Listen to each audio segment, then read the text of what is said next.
일단은 여러분들이 생각하시기에 지금 윤석열 법률 대리인단 쪽에서 윤석열 측에서 주장하는 많은 주장들이 황당하다고 느껴지시면 다행인데 아닌 분들이 계시거든요. 그래서 여기서부터 시작되는 저의 방송은 많은 분들께 좀 전파해 주셨으면 좋겠습니다.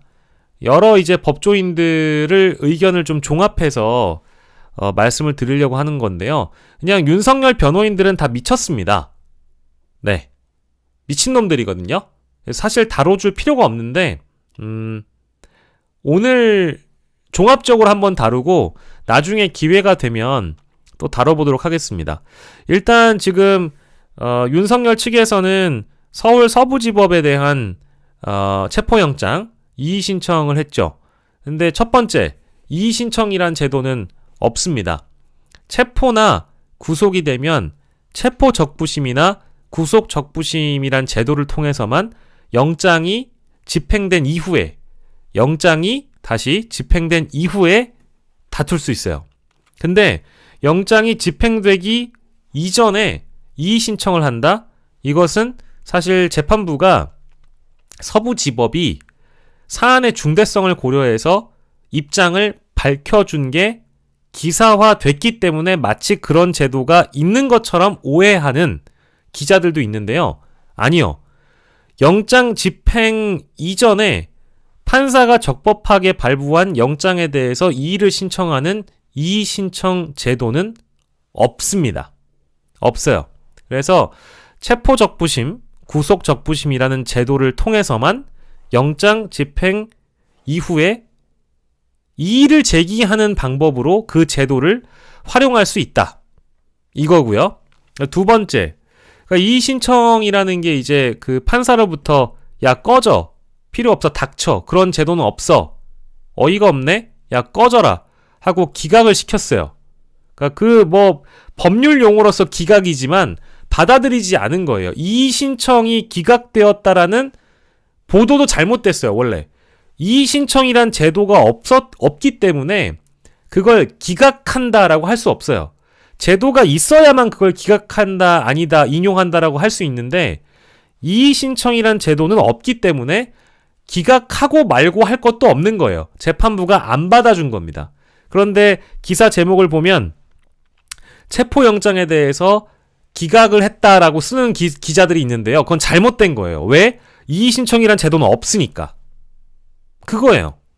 그리고 이 이의 신청 자체가 이제 안 받아들여지니까 대법원에 마치 이 사람들이 우리 그러면 이거 서부지법에서 안 됐으니까 대법원으로 가져가서 재항고한다? 라는 식의 재항고라는 표현을 해요. 근데 이거는 이의 신청이란 제도도 없고요. 항고 제도가 없으니 재항고 절차도 없어요. 그런 절차는 없습니다. 존재하지 않습니다. 그러니까 여러분들이 주변에 이렇게 알려주시면 돼요. 이거는 이제 제가 친한 변호사님이 이렇게 설명을 방송에서 해줬으면 좋겠다라고 자료로 주시기도 했지만 저도 원래 다 알고 있었던 법조인들이 하나같이 황당해하는 내용이기 때문에 재차 설명을 드리는 겁니다. 그리고 공수처의 내란죄 수사권이 없다라고들 얘기를 많이 하죠.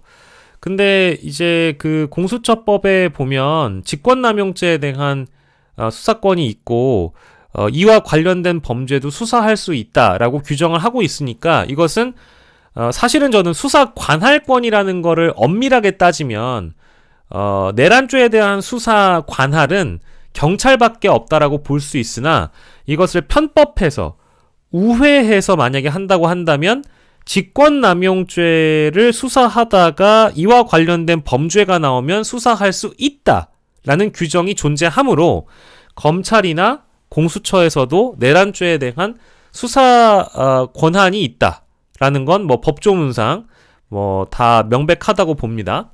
자, 그리고 이제 그 공수처법상 관할 법원은 서울중앙지법이기 때문에 서울 서부지법이 발부한 체포영장은 불법이라고 이야기를 하고 있거든요. 그런데 그거는 존재하지 않아요. 공수처법상 영장을 꼭 어느 지법에서 발부받아야 된다라는 조항 자체가 없어요. 그래서 이들의 주장은 다 개소리입니다.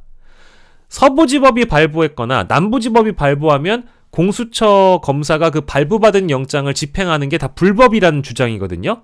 공수처법에는 그 어느 중앙지법만 할 수 있다라고 규정돼 있지도 않아요. 그러니 거짓말입니다. 네. 그러니까 이제 용산 대통령실을 관할하는 그 관할권이 있는 지법이 서부지법이기 때문에 거기에서 영장을 발부받은 거거든요. 근데 영장 쇼핑하듯이 중앙지법에서만 발부받아야 그것이 명백하다라고 주장하는 윤석열 측의 주장은 거짓말입니다. 없는 사실을 얘기하고 있는 거예요.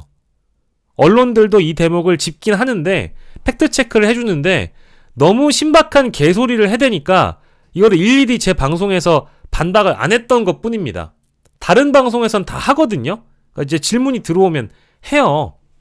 근데 이거를 너무 우리가 이런 뭐 세부적인 법률까지 공부하지 않아도 뭐 윤갑근이라든지 뭐 배보윤이라든지 지금 윤석열 측 변호사라고 활동하고 있는 인간들이 뭐 공수처가 법을 모른다라는 식으로 자꾸 지적을 하는데 그거는 공수처가 경찰 쪽에 체포영장 집행의 권한을 넘겼을 때 그것은 법적으로는 문제가 있다고 저도 보지만 지금 윤석열 측 변호인에서 반복적으로 설명하는 법리라는 것은 사실에 부합하지 않다라는 것을 재차 설명드리기 위함이고요. 그리고 뭐 형사소송법 110조와 111조에 대한 부분 체포영장에 판사가 110조와 111조를 예외사항으로 규정을 뒀어요. 그거를 자꾸 대통령실에서 그러니까 대통령 경호처에서 주장하면서 군사지역이고 공무상 비밀이고 라고 얘기를 하는데 그것은 사실 사물에 대한 부분입니다. 사물. 그러니까 우리가 수색을 할 때 그 군사 기밀이 있는 곳 그리고 공무상 비밀이 있는 곳에 수색을 할 수 없다. 그 지역의 장에게 그 기관의 장에게 허락을 득해야만 수색을 할 수 있다라고 얘기를 하잖아요. 근데 압수수색 영장과 관련돼서는 어쨌든 기물들을 수색을 해야 되기 때문에 맞습니다. 근데 체포영장은요 구인에 해당하는 부분이에요. 인물에 해당하는 부분이거든요. 그러니까 윤석열이라는 자를 붙잡아 오는 거기 때문에 사물에 해당하는 법률 즉 형사소송법 110조 111조에 대한 부분은 사실 적용할 수 없어요. 그러니까 경호처에서 얘기하는 것은 그것도 법리 해석을 잘못되게 하고 있다라고 이미 사실 이거는 중앙일보와 동아일보도 다 얘기를 마찬가지로 하고 있어요. 그래서 이 대목은 명백하게 좀 짚고 가고요. 그래서 그 대목 때문에 야 니네 경호처 잘못 알고 있어. 체포영장에서는 형사소송법 110조와 111조는 예외로 하는 거야 라고 친절하게 설명을 붙여줍니다. 체포영장에. 예, 공수처가 발부받은 영장에 서부지법 판사가 야 니네 자꾸 형사소송법 언급하는데 그거 잘못된 거야 예외로 하는 거야 라고 달아놓으니까 그거를 또 지금 윤석열 측 변호사들이 아니 어떻게 판사가 체포영장에다가 그런 거를 명시하냐 그거 잘못됐다라고 주장하는데요. 이거 완전히 잘못된 건 사실입니다. 그거는 여러분들이 꼭 뭐 마치 입법 활동을 했다라는 주장인데 판사가 왜 체포영장에다 그런 거 적시하냐 하는데 잘못됐으니까 야 니네 자꾸 이렇게 떠들지 말라고 애써 알려주는 거예요. 판사가 니네 법 좀 공부를 하라고 예외라고. 오케이? 그게 하나가 있고요. 자 그리고 그 경찰 특공대 동원해가지고 뭐 내란이고 반란이다라고 얘기를 하는데 이거는 사실 바꿔 얘기하면 대통령 경호처가 적법한 체포영장을 발부받았는데 이거를 집행하는 과정에 경찰의 지원을 받아서 특공대가 출동하는 걸 경호처가 막으면 반란이자 내란입니다. 바꿔 얘기하면 돼요. 이거는 뭐 너무 좀 황당해가지고 이거를 더 친절하게 설명할 필요가 있는지 없는지는 모르겠어요. 네. 그리고 이제 헌법재판소 관련된 주장들까지 좀 나아가 보면 이 탄핵소추에서 내란죄를 빼면 사기 탄핵이다. 내란죄가 80%니까 사실상 효력을 잃었다고 보는 것이 맞다. 그래서 국회에서 재의결해야 된다라고 얘기를 하고 있는데요. 이건 뭐 제가 제 방송에서 여러 차례 설명드렸듯이 헌법재판소에서 이루어지는 탄핵 심판은 헌법 위반만을 놓고도 판단할 수 있는 겁니다. 그리고 헌법 위반, 그리고 법률 위반까지 넣어서 함께 판단할지 말지는 재판관들이 알아서 하는 거예요. 헌법재판소가 판단할 재량이 있습니다. 아무리 탄핵소추단에서 내란죄를 철회하고 싶다라고 의견을 전달했다 하더라도 헌법재판관들이 아닌데 우리가 봤을 때는 내란죄 혐의도 좀 따져봐야 될 것 같아 라고 판단을 하잖아요. 그러면 탄핵소추단의 의견을 물리고 우리는 내란죄를 좀 판단해봐야 되겠다라고 판단할 수 있어요. 그 재량이라고 합니다. 헌법재판관들의 재량이 있기 때문에 지금 내란 행위에 대한 사실관계도 다투고 더불어서 헌법 위반까지 다툰다라는 이 방향은 탄핵소추단이 그렇게 결정할 수 있고 의견 제시를 하면 헌법재판관이 그렇게 할지 말지는 알아서 결정하는 겁니다. 그건 아무 문제가 없다 라는 부분이고요. 내란 행위라는 게 과연 있었는지 없었는지에 대한 판단까지 우리가 본다면 일단 비상계엄을 선포했고요. 그리고 불법적인 포고령을 발표했고요. 그리고 군사를 동원한 국회 난입, 그리고 경찰을 동원한 내란 행위 있었고, 그리고 방첩사, 그리고 계엄군을 통해서 선관위를 장악하려고 했던 시도, 이런 사실관계가 이미 존재하고 있기 때문에 이것은 헌법을 넘어선 행위죠. 즉 우리가 계엄령이라는 것을 선포할 권한이 있습니다. 그게 이제 77조에 명시가 되어 있는데요. 그 77조 1항을 보면 비상계엄을 선포할 수 있는 주체는 대통령밖에 없어요. 그게 바로 헌법 77조에 나와 있습니다. 그렇기 때문에 주체는 틀리지 않지만 77조 1항의 그 내용을 보면 전시나 사변에 준해야 된다고 나와 있는데 전시나 사변은 아니었잖아요. 그리고 그것에 대해서 비상계엄을 선포할 만한 사유가 있어서 한 게 아니라 내가 국회를 좀 겁주려고 그랬다. 정치적 목적이 있었다라고 라는 식으로 윤석열은 이미 본인의 입장을 밝혔어요. 말인즉슨 본인의 헌법 위반을 이실직고한 셈입니다. 등신이죠.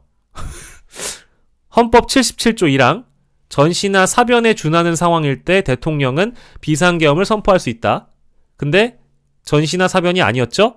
그럼 뭐죠? 헌법 위반이죠. 그 헌법 위반을 윤석열 스스로가 고백했죠. 그래서 기억하시겠습니다만 국회에서 권성동의 원내대표 선거가 치러질 때 갑자기 대통령이 입장을 발표하고 막 구구절절 하니까 이걸 뭔 소리지? 하잖아요. 그러니까 이게 법률가들이 보기에도 하등 말이 되지 않는 헌법 위반이었기 때문에, 그리고 그걸 이실직고해버렸기 때문에 윤석열의 파면 사유는 이미 차고 넘치고 명징합니다. 자, 두 번째, 헌법 85조 5호에 보면 국무회의의 여부가 중요해요. 근데 국무회의는 열리지 않았죠. 그걸 누가 고백을 했죠? 한덕수 국무총리가 그건 국무회의가 아니었다라고 국회 긴급 현안 질의에서 국무총리의 자격으로 언급을 합니다. 그러면 85조 5호 위반이죠. 그리고 마지막으로 국무회의에서 국무총리 이하 각 부의 서명, 즉 부서를 해야 됩니다. 행안부 장관과 가령 국방부 장관의 서명이나 이런 게 있었냐? 없었어요. 국무회의도 없었고 그러니까 서명, 부서가 없었습니다. 그러면 헌법 77조 1항, 헌법 85조 5호, 헌법 82조 모두 헌법 위반입니다. 딱 떨어지죠. 굳이 법률 위반 행위에 대해서 다투지 않아도 이 정도로만 판단해도 윤석열은 100% 파면입니다. 그래서 이거를 자꾸 뭔가 뒤집기 위해서 어떻게든 한번 우겨보려고 신박한 법리가 있는 것처럼 윤석열 측 변호사들이 떠드는데요. 전 사실 귀담아 듣지 않아요. 왜냐하면 오늘 얘네가 그저 우파 세력들, 극우 세력들에게 선전선동 행위를 하기 위한 하나의 땔감으로서만 장작을 넣어줄 뿐이거든요. 그래서 저 같은 언론인이 굳이 왜 이런 복잡한 법리까지 공부해야 되는지는 잘 모르겠어요. 그리고 여러분들이 왜 이런 방송을 보셔야 하는지도 잘 모르겠어요. 정말 등신 같은 들이 이 사람들이요, 헌법재판관 출신도 있는 걸로 알고 있고 검사장, 그러니까 고검장까지 지낸 사람이 지금 변호사 활동을 하고 있어요. 짬밥이 좀 차 있는 인간들이 내란 선전선동 행위에 가담하고 있거든요. 그러니까 너무 좀 황당무계한 주장을 펼치니까 일반 시민들이 이렇게 법리 공부까지 하고 계신 겁니다. 예, 그렇습니다. 그리고 마지막으로 비삼계엄 선포가 통치행위라서 사법심사 대상이 안 된다, 이런 주장을 하는데요. 헌법과 법률을 위반했기 때문에 사법심사의 대상입니다. 뭘 더 얘기를 해야 될까요? 예, 이렇게 좀 지루한 방송을 하면 여러분들이 다 나가요. 하지만 필요한 방송이기 때문에 일단 했고요. 여기까지만 일단 하고요.